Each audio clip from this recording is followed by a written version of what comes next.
On this week's episode, Bill and Ted Face the Music. Is it time to return to the Haunted Mansion? And we remember the life of Chadwick Boseman. All this and more as we once again delve into the pop culture cosmos.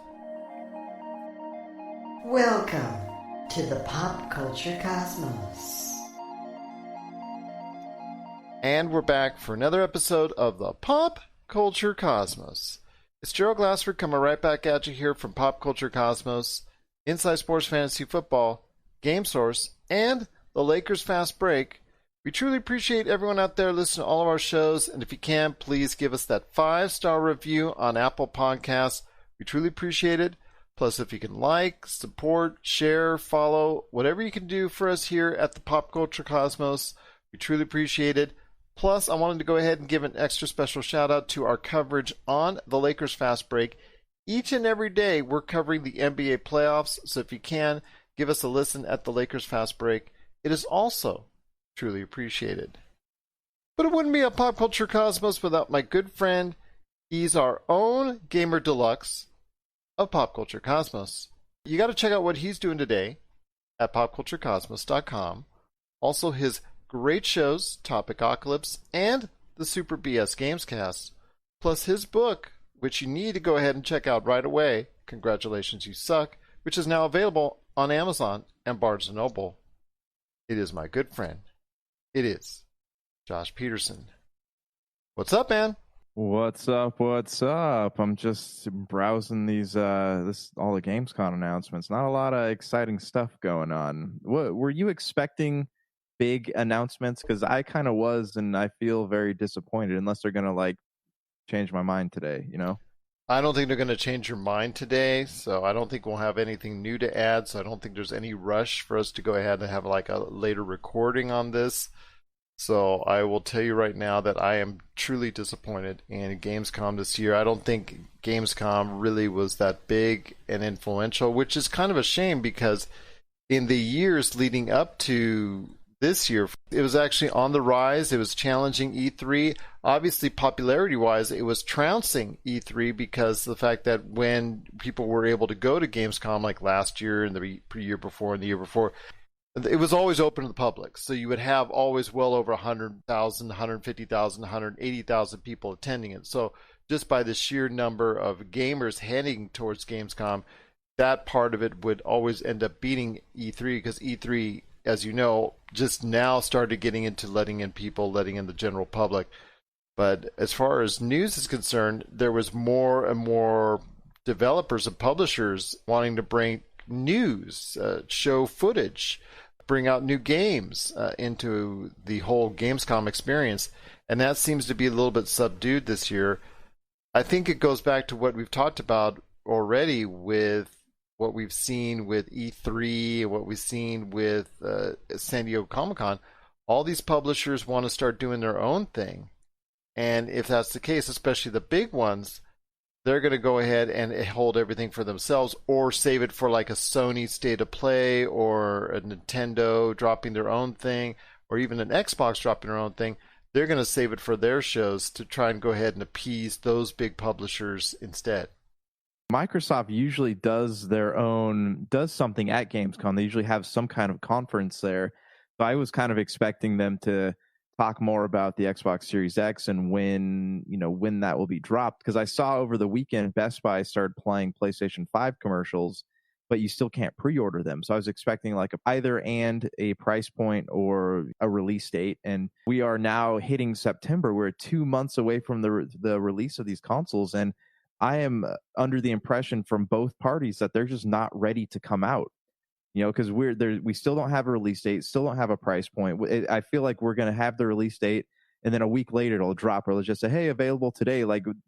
This is not giving me confidence in what these consoles are going to do, and I feel like neither of them are ready to be released.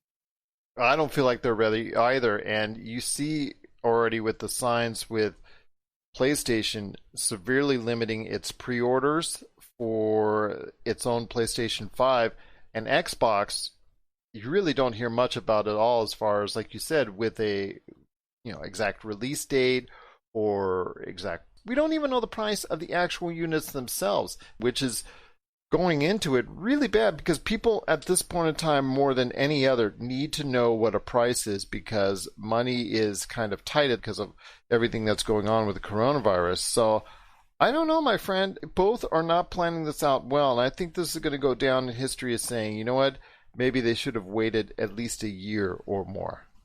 Yeah, I mean, and I know Corona is kind of slowing things down a little bit, but by all appearances, it seems to be that these consoles, I'm wondering if they were even ready to be released before Corona happened. I know that as far as like the distribution chain goes, I know things are damaged just a tiny bit, but I don't think that it's really harming a whole lot of things. So it makes me wonder, were these even prepared to go out?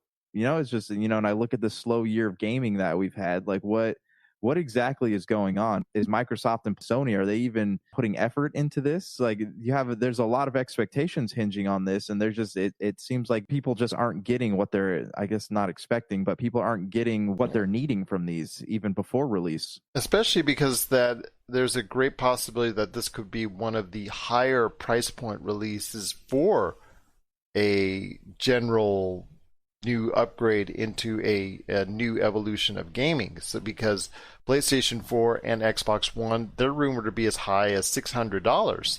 And although the PlayStation 3 and occasionally it gets to that high amount, the units they want to go ahead and sell, if they're rumored to be around $500-$600, people need to know that. People need to understand that holidays around the corner. Again, money is tight because of COVID, and these publishers, Xbox and PlayStation, they just need to understand people need to save money for it. If you want to sell these during the holiday season, even in any short supply, you need to understand that people need to know how much this stuff costs, and so they can go ahead and allocate their money. They just don't have $500-$600 always lying around.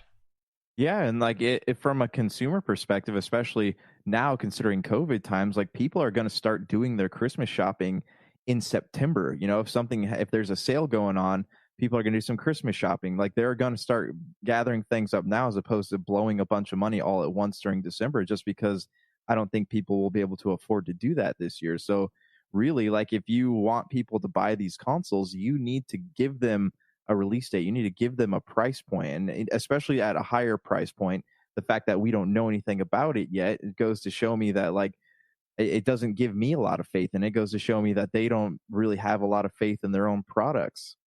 It shows me as well, and that's a very concerning sign. I'm leaning not going ahead and buying a new system anytime soon because if they're not prepared to go ahead and share their wares in full, at least at this point in time, it's not at the absolute end part as far as where you should be setting it, but at least give some people preparation time. You don't have any type of leeway now. You're in that window where you need to tell people right now how much your unit is costing. What are the parameters? Are you having more than one model? Xbox has already said they're going to have more than one model, but what are the price points? What are the specs on each of them? We need to know these things. What's the availability? We need to know these things now, because if you don't, there are going to be a lot of consoles for the next generation still sitting on shelves by the end of the year. And I'm predicting right now that there will be. I have a feeling that I probably won't even need to pre-order anything. I just go up to Target or Walmart and pick one up, because nobody's, and if there's no news now, nobody's really going to, I feel like nobody's really going to know anything about them coming out when they do come out. So I'm on the fence right now. I really don't trust putting that volume of money into a purchase that has just been not talked about by anybody. I'm on the fence too, but I'm actually kind of leaning more off of it right now than on. But we'll have to wait and see, my friend, as we go on month by month, because it doesn't seem like there's anything breaking when it comes to these big two, when it comes to the next generation of consoles and gaming. So I am concerned as you are in regards to the future of the Xbox Series X, Xbox Series S, and the PlayStation 5. Want to hear everyone's thoughts out there on this current generation? Are you ready to buy now? Are you still confused, or are you still kind of hesitant because PlayStation and Microsoft have both been very reluctant to give out any kind of real information on the availability and price point for either of their new systems? Share us your thoughts. popculturecosmos@yahoo.com. Hey, this is Chad from Ghost Toasters, and you're listening to Pop Culture Cosmos Podcast.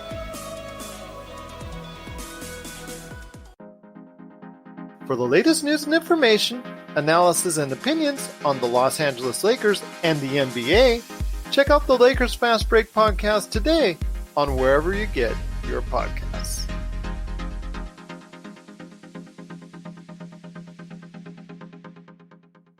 We've got a great episode that we're going to be talking about a lot of great things, but we are going to spend time here in a couple minutes on the late Chadwick Boseman.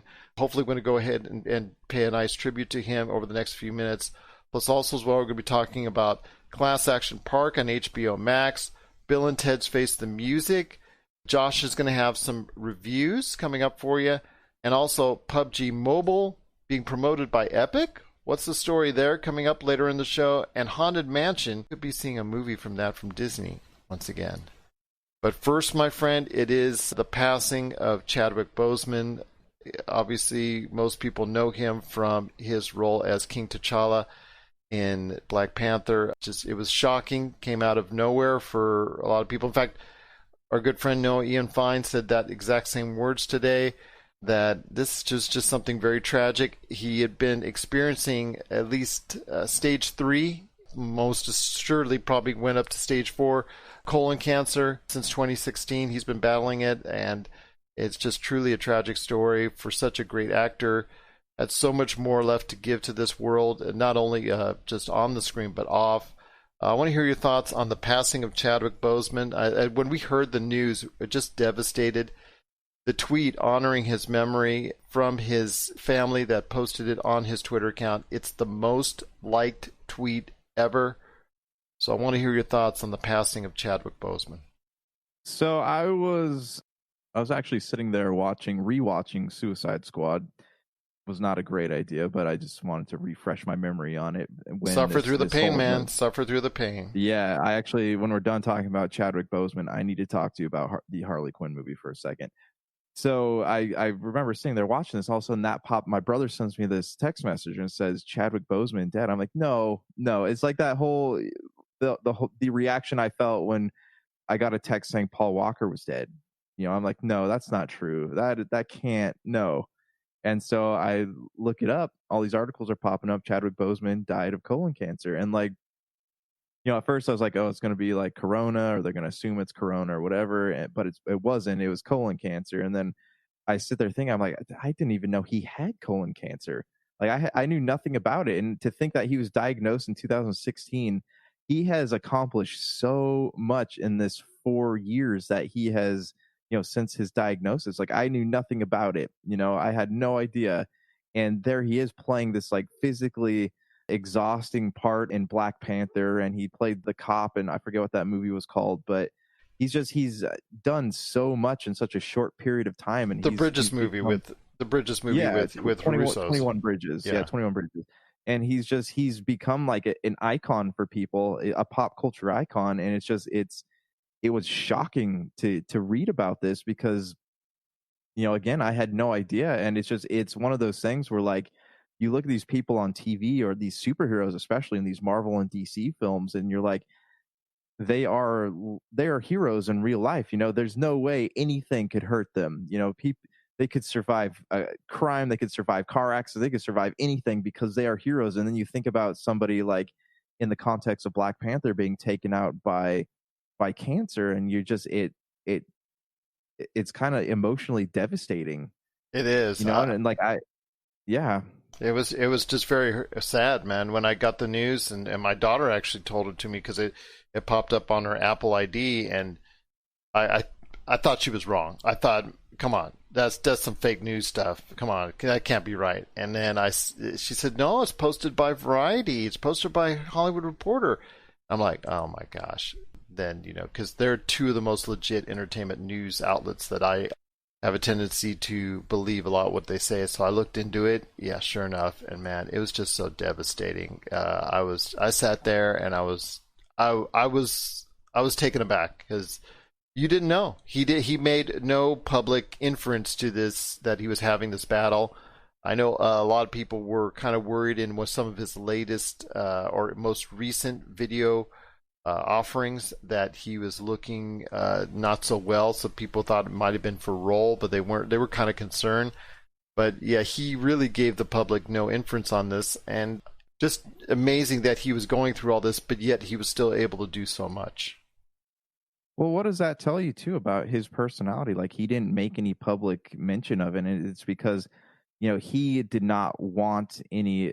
And here's another thing: like, during all the political stuff going on, he never like got up there and, you know, made a plea for, like most people make these big pleas for, like, yeah, you know, for like sympathy and stuff, and he never once did that. Like, he was a very humble man, and he is like, while Black Panther was not my favorite Marvel film, I did really enjoy it. Like, I admired the man a great deal. Like, he was such a great person. Like, he did so many things for people. He was involved in charities. He never wanted people to feel sorry for him. He's a shining example of how somebody can rise above their circumstances. This sounds cold-hearted, but I don't usually care when celebrities pass away, just because, like, you know, it is sad, but it's just like, I don't have any connection to them. But I do have this, as a comic book fan, I did feel a connection to Chadwick Boseman, and it was a very emotional loss. And my wife was very affected by it as well when she heard the news, because she heard it late. She didn't hear it right away, and she couldn't believe it. Like a lot of people, we didn't believe. You know, you tell me that, or I told you that, or, you know, however this word is getting passed out about his death, we're just like, come on, he's Black Panther. Yeah. Well, you got to be kidding, man. Yeah, can't die. That's one of those things where you say, oh, this person has died and it's a fake thing, and, you know, you just clickbait, and you go ahead and you read like 15 ads to tell you, oh no, he's actually alive. No, it just was devastating. You know, everybody in my family was very sad upon the news, and I did watch Black Panther last night, hopefully as a tribute in some small way to his greatness, and I'm just so sad at this point in time, and I know you are as well, and I know millions upon millions are really sad tonight about his passing, because of the influence he has, about the legacy he leaves. Even though he doesn't have the huge embodiment of films, he still has many great appearances as Jackie Robinson in 42. In fact, he passed away on such a momentous day for the history of Jackie Robinson. It's so ironic that happened, but he's got a lot of roles under his belt that are of note. But Black Panther, it's just so sad to see all this is going to have to change because of such a tragic death, because he had so much more to give, not just for the Marvel Cinematic Universe, but for all of us in the world as well. Yeah, I mean, and look at it. It's honestly, it's like being told Superman's dead. You know, it feels like it was an impossibility. And I know Black Panther 2 is scheduled to go into production in a few months, and I'm curious, like, what they're going to do about that now. And I would hope that they would, you know, write his part off, not just replace the actor, but like continue that legacy in a way that's honoring to him. And like, he went out at having taken part in one of like the most momentous pop culture moments in history in Avengers Endgame, and like, he will absolutely always be remembered. He will definitely be remembered indeed. And I want to give a big shout out to Troy Brewer of the Discovery Community Network, who's sharing our video as we speak and sending out the love and respect that we have for Chadwick Boseman. Also as well, Jessica Boggs for leaving her comment. Chadwick Boseman, rest in peace. And just, there's so many out there that are so devastated by his death. And again, I want to ask you this, my friend, as we continue our discussion on Chadwick Boseman, is there's going to be a difficult conversation that takes place soon at Marvel Studios.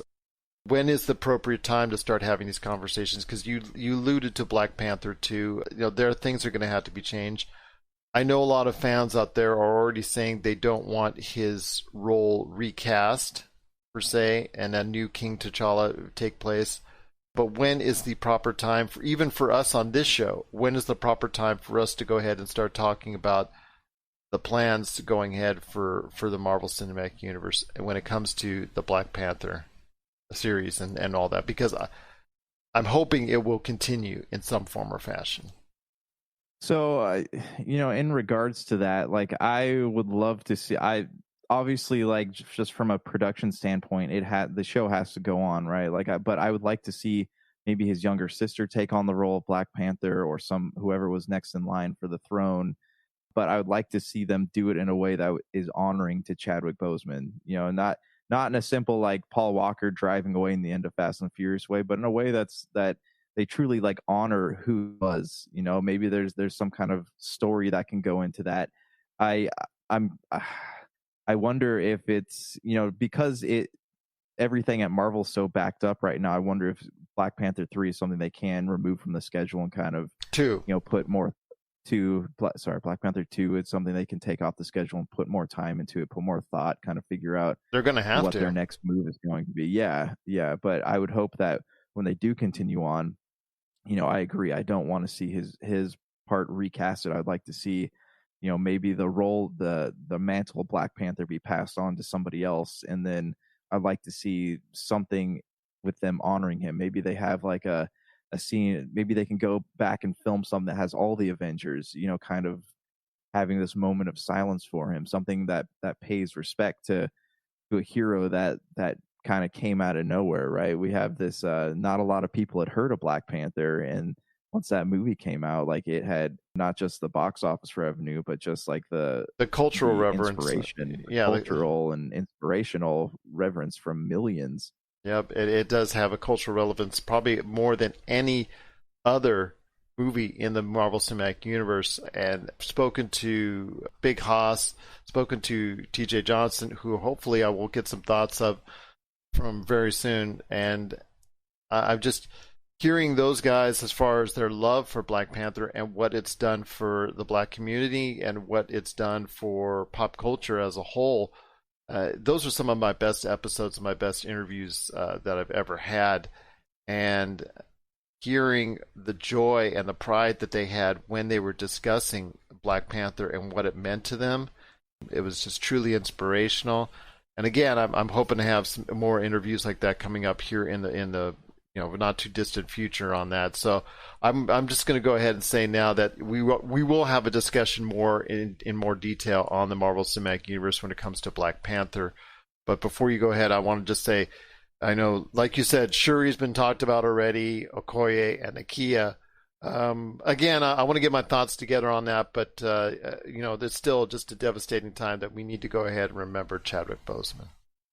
So can I have one more thought before we close out here. Like you had mentioned, just what a great figure he was amongst the African American community. I want to mention, look at it like this: like, he was a great figure that not just was inspirational to the African American community, but to everybody at large. Yeah. So that, to me, like, that truly speaks like volumes about what kind of person he was.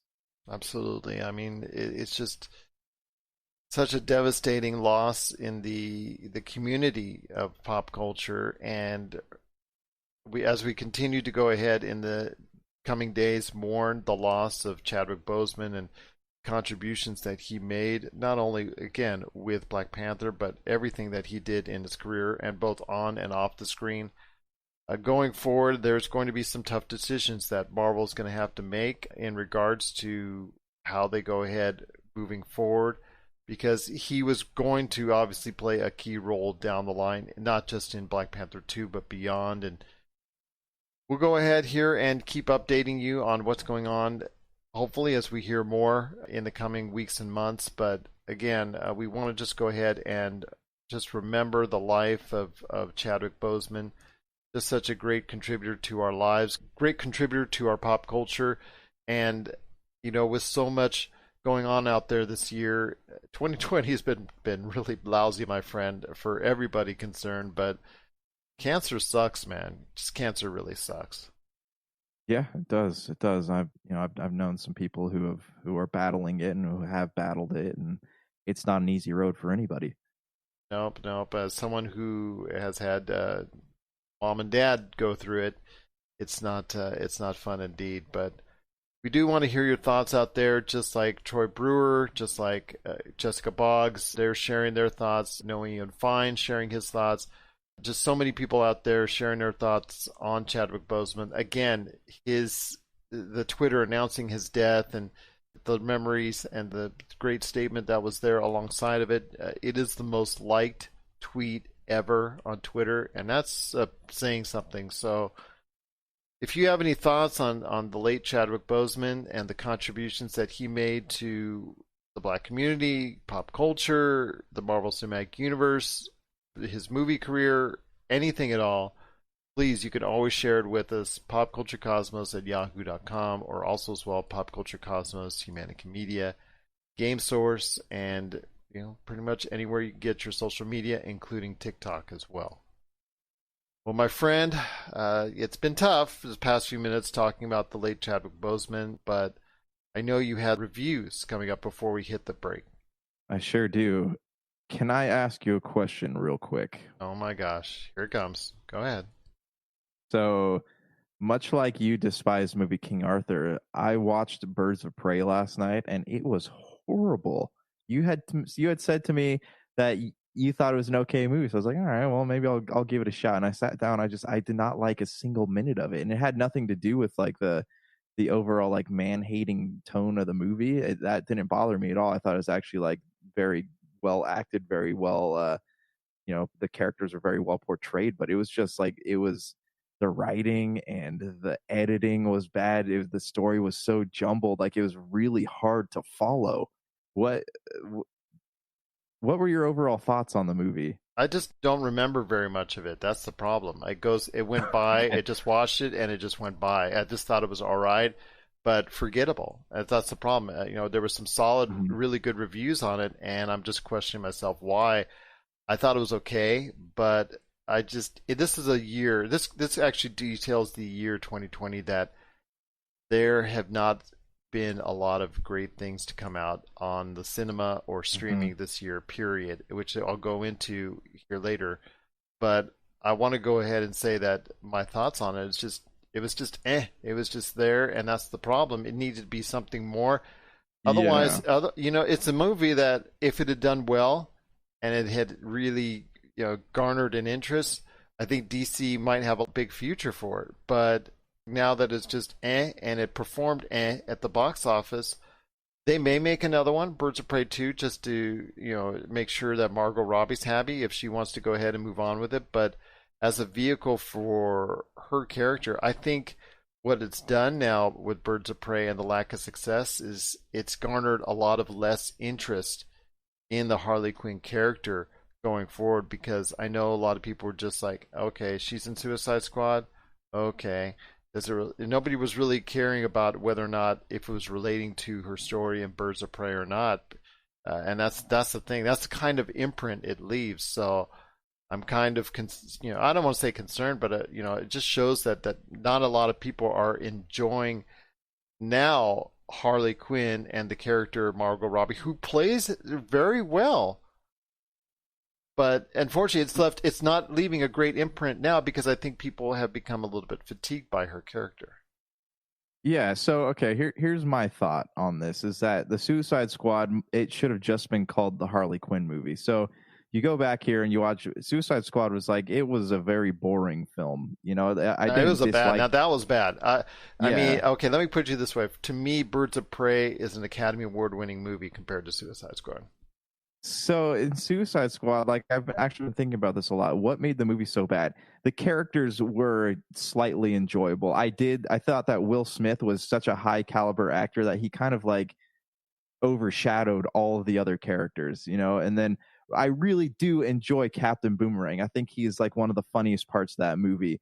But for the most part, it is so jumbled and disconnected and so boring. The whole movie, outside of the hour of backstory we get, is just them walking from one building to the next. And then they have five, not one, but 5 Harley Quinn flashbacks in this movie. There is no reason for the Joker to be in this movie. What that showed was that they don't have faith enough in Harley Quinn to just let her be her own character. What this shows is Warner Brothers does not have faith in female-led superhero properties, and that's really sad to me, because there are a lot of really good ones out there.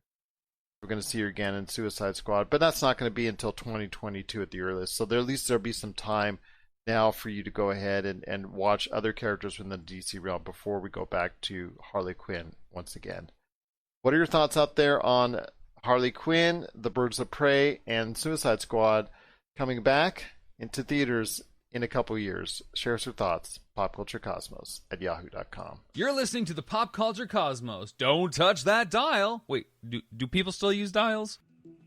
Video game box art, the stories behind the covers, in which we talk to the illustrators and artists who are responsible for gaming's most iconic images. Don't forget to check out Video Game Box Art, the stories behind the covers, celebrating gaming's most iconic images from the people who created them. This and many more from Rob McCallum Films. Well, my friend, it's the back half of the hour. Got more to talk about, including some of the stuff that you've been reviewing as far as video games are concerned. So go ahead, my friend. What games have you been playing, man? So, we've been to E3 a couple times, and then I went with Chad one year without you.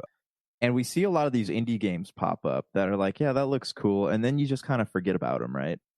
So I've been sitting down. I sat down on Friday, pulled out the Nintendo Switch, and I was just kind of like looking at what's on sale. And then I come across A Short Hike, and I remember seeing that at E3, and then also seeing it in a Nintendo Direct. And I'm like, this game, it sounds familiar and it looks interesting, so I want to play it. So download it. It's $7 on the Switch Shop. You can get it. It's like 70 to 80% off right now. So if you guys have a Switch, buy it. The game's probably about 4 to 5 hours long, if you do all like the little side quests and all that. So it's worth $7. So anyways, in this game, you are literally doing what the title says. You're going on a short hike. You play like this humanoid bird thing, and you're trying to get to the top of this mountain to get some cell phone reception. Right? Go figure. This is a game in 2020. People love cell phones. So as you're trying to get to the top of this mountain, you're encountering all these individuals all over the place. Like, you're learning how to climb. You're going on little side missions to collect a shovel or shells or whatever that person sends you off to look for. And then you're kind of like hiking around this trail, and then you need to collect these golden feathers. Like, there's maybe, I want to say, like 4 or 5 little side missions that help you get to the end of the game. But it's very soothing, like they have the sound effects of the wind, and like the soundtrack doesn't overpower it. Like, you hear nature in this game, and it's such like a cartoony kids game, but like I loved it. Like, I love just sitting there and immersing myself in it, and I could just kind of zone into this game and go, ooh, a path, and ooh, I could do a double jump here and catch the wind and glide around to this point I've never been to. You're literally spending the entire game trying to get to the top of a mountain, and it's a lot more fun than it sounds. Do you remember the trailers for this one? No, not really. I mean, I would have kind of remembered one where a bird-like thing looks for some cell coverage, because I'm looking for cell coverage every day when I go to certain spots here in Las Vegas. Yeah. Verizon must not exist in this game, or they must all have AT&T. No, but like, it is. It looks like something that would have been developed on the Nintendo Switch, but it plays like most Switch games. It plays very smoothly, and like, you don't feel compelled to sit there and play it all in one sitting, but before you know it, you already have. Second thing I've been playing, do you remember Spiritfarer? They showed the demo of this at the last E3 about this girl and her cat / dog, still can't tell what it is, on a boat, right? And you have to ferry souls into the next world. So do you remember this? And you have like, you build your buildings on your boat, and you have this whole community running around your boat. It's basically like it's a management simulator kind of. Yeah. But it has this story where you are the replacement for Charon, the boat keeper of Greek myth. He decides it's time for him to go into the afterlife, and he makes you the new Spiritfarer. And so you have this boat, and over the course of the game, you're going to different places, talking to different people, gathering resources to keep building up your little village on your boat, because you have to create guest house for the spirits that you collect to stay in. And each spirit has a different character. They have a different story that they can tell you. You can fish off this boat. You have to make food. You have to grow stuff in your garden. Like, it's a management simulator, but it's on a boat. It's a really great game. It is on Xbox Games Pass, and it is free. So download it. send us your thoughts at popculturecosmos@yahoo.com. I'd really be interested to know what you think. I'm going to be posting a review of these games in the near future, so be on the lookout for that. But, if you have some time to kill, I think that A Short Hike and Spiritfarer are definitely two games worth diving into. I'm also going to be posting reviews this week for Sisters Royale, and then also as well a reimagining of Destroy All Humans. I want to go ahead and share my thoughts on both of those games at popculturecosmos.com as well, so look for that. You'll also see more stuff from us coming up here when it comes to reviews, because Bill and Ted Face the Music came out this past weekend versus what we saw from New Mutants, which is going to garner about $7 million this weekend, which I don't know if you want to say that's a win, but I think it's a win considering that a lot of people were excited about it. So New Mutants, $7 million at the movie theaters. But Bill and Ted Face the Music was also coming out this week on VOD. And I want to say that I got a chance to see it, and it borrows a lot from the first film. And I mean a lot as far as the concept and the ideas. And unfortunately, the movie kind of falls a little flat because of it. It's not a bad movie. It's just there. But again, it's nothing original. It becomes a little bit convoluted as far as the time jumping, which everybody seems to know and be familiar with now, and how they do that. William Sadler's death, to me, is the only positive really to speak of, because he's back. And he steals the show once again, but unfortunately he's only in a few scenes, so you really can't go ahead and say, oh, this movie is just entirely lifted by him. But it is Bill and Ted's Face the Music. I'm really not a huge fan of it. I've seen the other two movies, thought they were pretty good, but this one came out, it's like, it was there. What was the expectation pressing play? My expectation for the movie is that I thought it would kind of create a new spin on it, because the idea is for a new audience to get into it. Not you and I, or not anyone that remembers the 90s movies so fondly. They will obviously have got that crowd hooked. It's to get a new audience in. But the problem is it might charm some of those people that really want to see a retread of what they've seen before when it comes to the Bill and Ted movies. But for getting some, let's say you have some parents and their kids. The parents might still get some interest into it, but the kids won't have any idea why you were watching this, because they'll probably either think it stinks, or just for them it will not be a great time watching, because they won't understand the charm of it. Is it full of 80s references like the old ones were? It's just basically it takes liberally from the first movie as far as the structure, how it was built, the synopsis for the plot. There's some other side things that come into play that really makes it convoluted, so it gets bogged down by itself, the movie does, and it gets weighed down. There's some other side things they throw in that just, again, it doesn't need to happen, and it's just a retread pretty much of the first movie, and unfortunately, that's not really what I was hoping for. I was hoping for something a little bit different from them, and I didn't really get it. So, all right. So, would you say somebody who casually has a couple hours to sit down on the couch and watch a movie, would you say that this is a good movie for them to watch? Not really, but I will tell you what a good thing you should see is if you have HBO Max, and that is Class Action Park, my friend. I know you and I are on the West Coast, but you like amusement parks, don't you? I do. I do enjoy amusement parks. Okay. Well, if you want to know a little bit about the history of certain amusement parks, there's one in New Jersey, or there was one in New Jersey, called Action Park in the 80s and 90s, which a lot of people frequented back in the day. And this park is known now these days, or almost, I should say, infamous. It's infamous for the very reason that it was one of the most dangerous, in fact, the most dangerous amusement park ever built. With water slides, with waterfalls, with wave pool, with a motor world, with alpine slides, and all of them were dangerous, with motorboats. Yeah, and they were talking at length about the things that they did, the workers that were there, the injuries that would happen daily by the dozens, and the deaths that were involved.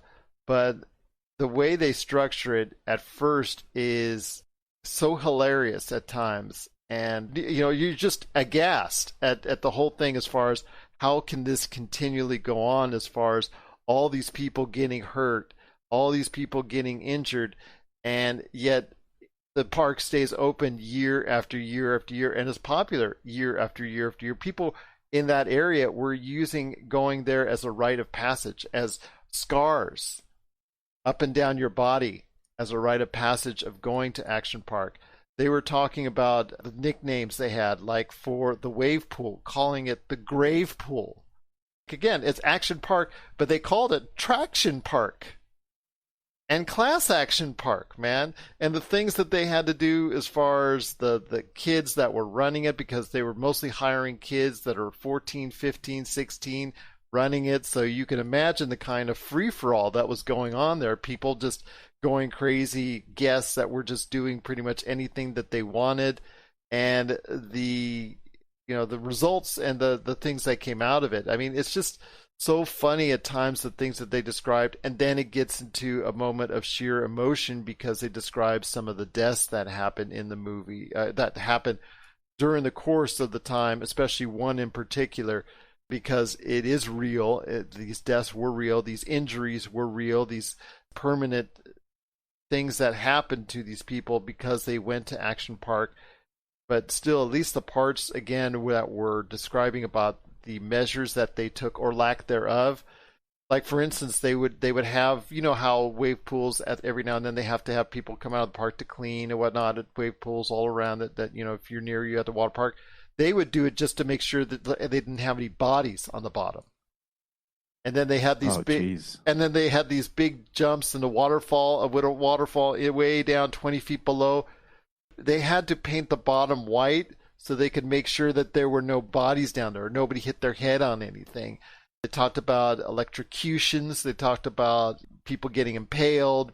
It just all the stuff that just, you got to laugh or you're really going to really feel all these weird emotions coming up. But it is really impactful and just, it makes you go say, wow, how did this place even exist? So let me ask you this. Like you say dangerous, like I'm picturing this all in my head. It sounds like that was that movie with Johnny Knoxville, Action Park or whatever it is, where he runs the theme park and people keep getting hurt. Yeah. What makes it dangerous? Is it the fact that everything's very poorly built, or they just cranked everything up to an unnecessary notch of power? Well, first of all, Johnny Knoxville, his interview with Jimmy Kimmel. Yeah. Jimmy Kimmel, yeah. Johnny Knoxville's interview with Jimmy Kimmel is at the preface of it, where they talk about Action Park and their memories of Action Park. So that's prefaces the whole thing. But yeah, about how this is so dangerous. But getting back to your question is because the people behind it, the individual that came up with the idea, the individual that got the financing for it, the individual that got was responsible for it, did a lot of the engineering himself and thought, oh, let's go ahead and do this, the type of deal with a loop on a water slide or this something stuff that really didn't have a lot of thought put into it, but just thought would be a crazy idea. Some of the stuff was created on cocktail napkins, to give you an idea. And so was Twilight, though. So let's be okay. Well, fair enough. But some of the stuff was really how it got invented, how it got built. It was just crazy, and obviously a lot of people suffered for it. But the thing is, droves of people came back year after year after year, knowing the danger. But they would go back because of the fact that they felt like it's a rite of passage. That to me is almost astonishing in and of itself. So again, this movie is in detail. Yeah, if you want to go ahead and check out a coverage of it, Defunctland on YouTube does a nice job for 15 minutes. But if you really want to go into detail and a deep dive on everything about Action Park, whether you attended there or whether you just want to know about the world's most dangerous theme park ever, if you want to check out Class Action Park on HBO Max, it is one of the best documentaries of the year, per se. I did see McMillions. I thought that was a huge winner. This stands along right there, and I think it just shows that HBO really does a great job. But again, more and more these documentaries are really garnering favor with me as some of the best products I've seen on TV, streaming, or the cinema this year. Well, I'm intrigued. I do want to check it out. Can I ask you one more question? Mm-hmm. Do they make people sign waivers before going into this, or is it just kind of like a free-for-all? It's the 80s, man. What do you think? Yeah, true. All right. I'm intrigued now. I do. As soon as I finish High Score, I think I'm going to jump on over to this one. You should. It's a one watch type deal. It's not a series. It's a one watch type deal. Let me put it this way: when the owner is forced to get insurance, and he creates his own insurance company in order to go ahead and provide insurance, and it's a fake insurance company, that tells you something right there. It is Class Action Park. It's on HBO Max. If you really want to be surprised and aghast at how this could actually happen, I'm going to go ahead and check out Class Action Park today on HBO Max. Thanks for checking out the PCC, the Pop Culture Cosmos. We'll be back in one moment. If you need your video game fix, be sure to check out Retro City Games. Located in Town Square on Las Vegas Boulevard or in Henderson, Nevada, Retro City Games has the cure for all your video game vices. Retro games and games for current consoles, Nintendo, Sega, PlayStation, Xbox, and more. Retro City Games has all the staples from any library and some highly collectible offerings too. So pick up a few games today at Retro City Games in Town Square on Las Vegas Boulevard or in Henderson, Nevada. Retro City Games is your video game metropolis. Well, my friend, we've got a little bit more to talk about before we head on out, and that is PUBG Mobile being promoted by Epic. That's right. The people behind, obviously, the big game known as Fortnite, which is undergoing a lot of issues right now as far as the mobile end, with both their fight against Apple and also Google, as far as them promoting PUBG as an alternative, which is so crazy for them to go ahead to the point where Epic are just, I think it's Tim Sweeney, that were just promoting PUBG Mobile as far as an alternative is concerned, which is crazy, my friend, because it's come to the point where this fight, it doesn't look like it's going to end anytime soon. Fortnite players are having to build, they're talking about doing stuff in Fall Guys that remind them of Fortnite. They're playing older versions of Fortnite. It just seems to me that this is getting way out of hand between Apple and Google and Fortnite, and the gamer, the player, is the one that's losing out most of all. So there's a lot of weird things going on here. So one, their lawsuit is not just attacking Epic, it's attacking Unreal, the company that makes the engine for Unreal. And this is affecting a whole lot of other games, because all these games are developed on either Unreal or Unity. Yeah. And Unreal is kind of the big one here. And so what's funny is Apple was heavily promoting PUBG instead of Fortnite. And then Epic went over and promoted Fortnite instead of PUBG, because Apple was basically trying to troll Epic. But Apple has since removed everything Epic has ever made off of their app store. And so they terminated their profile, like they terminated their content creator account. So what this is going to show is, like, this is not a good thing for Apple to be doing right now, because Apple is under investigation, as well as Twitter and Facebook. And this is just not a great move, because I think it is going to show, like, there are shady business practices going on right here. Well, remember, Google's doing much of the same thing as well. Mm-hmm, yeah. So I mean, if this is they're taking legal actions against Epic and Unreal, like, this is going to we're going to start seeing the dominoes falling. It's also ironic because a lot of the stuff that are on Apple games are also developed on the Unreal Engine. So this could have Apple is essentially, covering themselves in paper cuts and jumping in shark-infested water. Like, they're bringing about something that's going to be very bad for them in the end. And I think that there's going to have to be some kind of settlement before this gets really ugly. And it's already kind of becoming incredibly ugly. It is becoming incredibly ugly, and it's very, very sad to see. But again, I know Epic, some of the things that have come out is that Epic has wanted a special deal for Fortnite with Apple and Google. I don't think they should get that, my friend. No matter how popular Fortnite is, they should not get a separate deal for a better cut than what other publishers on that. It should be straight across the board. Maybe you should lower, Apple and Google should lower the publishers thing. I know they probably won't, but Fortnite should not get a special deal no matter how big they are. Well, 30% is a lot of money, especially considering the sales that Fortnite makes. But again, so, if they get a cut, let's say go this to 15, that's not fair to others that still have to pay 30. Right, and that's my next point here is that these other companies, they can't afford to go to war with Apple. Epic can afford to go to war with Apple. So I would hope that if things turn out well for Epic, this would create a re-examination all across the board for all these companies who have to give 30% of their profits to Apple. Because if you're not making a whole lot of profits, 30% it can make quite the difference in whether or not you make your next quarter 2 earnings or quarter 3 earnings.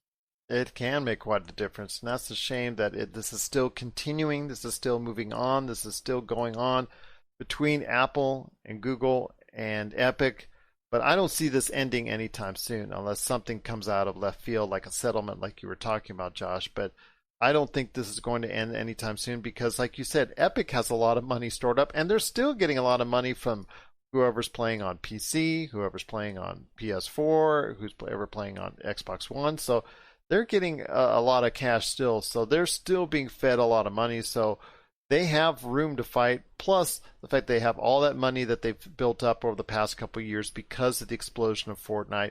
And you're talking about also the games that are powered by the Unreal Engine, so I'm sure that they get either a wholesale price that they got for selling the engine to them, or they get a cut of whatever game that's been produced out on it. So there are all these variables that Epic is still garnering money from, and they have the time. They're willing to buy their time against Apple and Google. And I don't know, my friend, this is just going to get more uglier by the week. Yeah, and I also think it depends heavily or relies heavily on this investigation into Apple and Google and all that, and the direction that takes as well. Absolutely. What are your thoughts out there on what's going on between Epic and Apple and Google? Are you a big fan of Fortnite? Do you think this is quite unfair to Epic? And do you think also as well Apple and Google have some rights in this situation? But you want to hear your side on which side you're on. I want to hear your thoughts on which side you're on.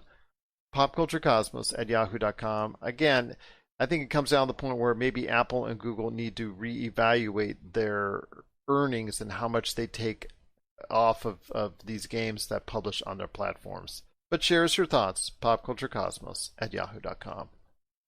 Well, my friend, it's been a great episode, but one last thing before we head on out, and that is Haunted Mansion.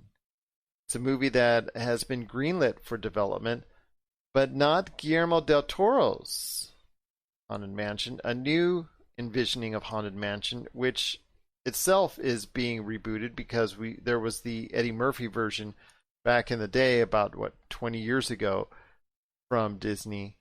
2 quick questions to ask you before we head on out. And first is, what's the deal going on with Guillermo del Toro? Because it seems like a lot of his projects, like a new Hellboy and other stuff, doesn't seem to ever materialize. And that's a shame because he is an Academy Award-winning director. Mind you, he doesn't make the most popular films, but he is an Academy Award-winning director. So why is his stuff overlooked so often? Yeah, he doesn't make the greatest of films, but I would certainly say that his films are quite beautiful. You look at the creatures in Hellboy. You look at Pan's Labyrinth was an amazing film. Anything Guillermo del Toro is involved in, he puts a lot of time and effort into it. And so I think the issue here is that he excels at making these big set pieces, beautiful creatures, beautiful world, but it just takes him a really long time to do it. So I have this feeling that Hellboy 3 would have come out had it not been 2 or 3 years before he's able to get to the project. I think people wanted that money now.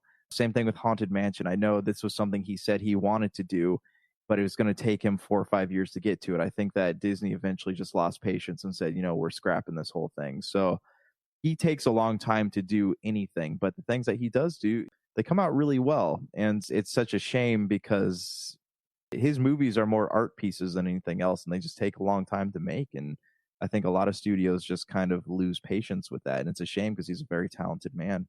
He is. He is very talented. Obviously, the fact that he has won an Academy Award for Best Picture, The Shape of Water, it goes right there without saying. But that leads me into my second question, since a Haunted Mansion movie is in development with other writers and developers, and that is this. Haunted Mansion is not the movie I would go ahead and remake, but again, Disney is going to borrow from everything. So I want to hear your thoughts on this. I know somebody else like Kelly Lanigan, he talked about the questioning why X-Files is going to be remade as an animated comedy. But, it's just, we're borrowing from old ideas constantly. What we got to do for content, I guess. But if you were to make a Disney movie off of a ride at Disney World, Disneyland, Euro Disney, Disney Overseas, what ride would you make the movie out of? I think I would do Thunder Mountain. It's an interesting ride. It's a really interesting ride. And it has, I feel like you could do some kind of like really cool adventure story there, like an Indiana Jones type thing. But, Haunted Mansion, here's my thoughts on Haunted Mansion. I think it would make a fantastic film. I don't see it being a franchise of films, though. Like you make a semi-horror movie. I don't think it can be a comedy. It needs to be something that's like kind of a little more grounded, maybe have some comedic moments in it. That could be cool. The Eddie Murphy route was the wrong way to go, but there's so many stories to tell within the Haunted Mansion. And if they were to just like pick 5 or 6 of them and do them well within the course of like a modern film, somebody staying at this house, like that could be really good. But I see the Haunted Mansion again as one of those properties that like, oh, so and so like this character, let's make 6 movies about that. Like that's what Disney does, and I don't think the Haunted Mansion is the right movie for that. I would make Thunder Mountain. What would you make? It's easy for me. It could potentially reinvigorate the Star Wars franchise. Rise of the Resistance, the best ride I've ever been on. And it's even better than any of the most recent trilogy movies. When you've got a 7-minute ride that is better than any of the most recent trilogy movies, I would love to see something based off that, because that would be just incredible. The whole ambiance of you going in, being captured. Oh, it was so good of a ride. It was so good of experience, being captured, being taken to and led to Kylo Ren, and just all the things and all the parameters that you had to go ahead and go through in the ride. It is just a great experience as you go ahead and you escape, and the resistance really helps you out in that end. It makes a compelling story for also the resistance. You feel more for both sides than you ever did in the most recent 3 movies. And that to me is a shame for the 3 movies, but it makes for a great experience for a ride. So I'd love to see it as far as a Star Wars Rise of the Resistance movie, if it were ever made. But you probably won't, because John Boyega says he wants no more Star Wars. Daisy Ridley probably wants no more Star Wars, so probably won't get it. Yeah, I mean, and from what we've seen, you can't blame them too.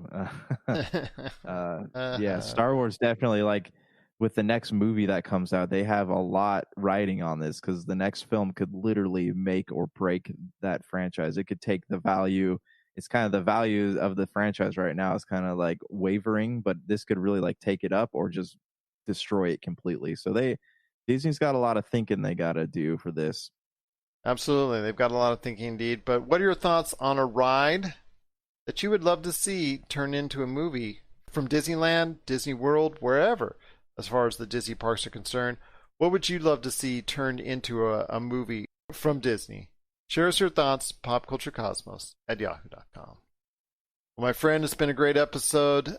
Once again, our respects to Chadwick Boseman and his family as we continue our thoughts. Again, if you have any thoughts on the passing of Chadwick Boseman, please share us your thoughts, Pop Culture Cosmos, on any of our social media. We'd love to hear them. And to the family, once again, of Chadwick Boseman, our ultimate respect. And thank you, Chadwick, for everything that you did for pop culture. So for Josh Peterson, this is Gerald Glassford. It's another beautiful day in paradise right here in the Pop Culture Cosmos. Thank you for listening. And here's hoping you have yourself a great